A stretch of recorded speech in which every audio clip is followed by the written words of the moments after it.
Yo, what's up hermanos? This is your boy Mr. Freeman at welcome back. Tama, welcome back.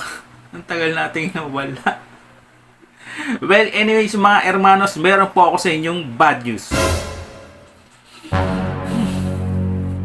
Ang bad news po natin isa, yung page natin na Ongga Tongga Team is, sad to say po, is nahack. Ang birang po ito. wala pang sinesweldo kay Meta na hinap. Ako lang yata yung may Facebook page na nahack tapos masaya pa. Well, anyways mga hermanos, ito po yung mga hacker na nang-hack ng ating Facebook page. So hermanos, kilalanin na natin kung sino ba tong mga hacker na nang-hack ng ating Facebook page. Una nga po dyan ay si Madam Sara Leia. I-disregard nyo lang po yung image, yung picture dahil siguradong hindi siya yung totoong hacker. Kinagamit lamang po yung kanyang identity. Nag-invite sa akin sa kanilang advertisement kuno. Nababayaran nila ako ng $1,350 every week. And then next hermanos, ito pong ating pangalawang hacker ay si Alexander S. Disclaimer po, ang mga images o mga picture na inyong makikita ay ginagamit lamang ng mga hacker sa kanilang account.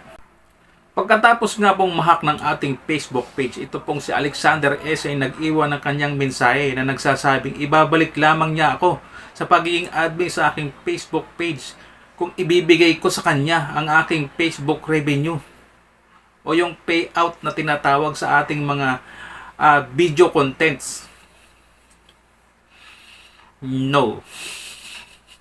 Siyempre po, naghanap tayo ng paraan kung paano natin mariresolve itong problemang ating pinasok. Bakit ba natin pinatulan itong ganitong klaseng gawain, So, lesson learned. Talagang lesson learned.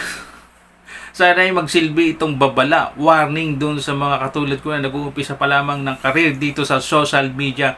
Wag po tayong basta-basta magtitiwala. Pagka na-encounter nyo po, inuulit ko po, pagka na-encounter nyo po itong mga ganitong klaseng hacker, huwag na po kayong makipag-usap. Mas mabuti po i-block na lamang nyo po sila at mag-focus na lang po kayo sa inyong goal.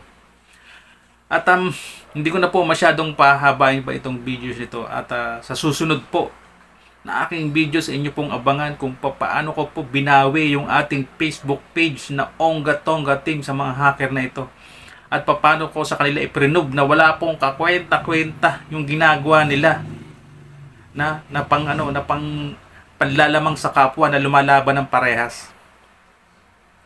Well, ito po muli siya Mr. Freeman na nagsasabing keep safe, ride safe, and see you to the next one.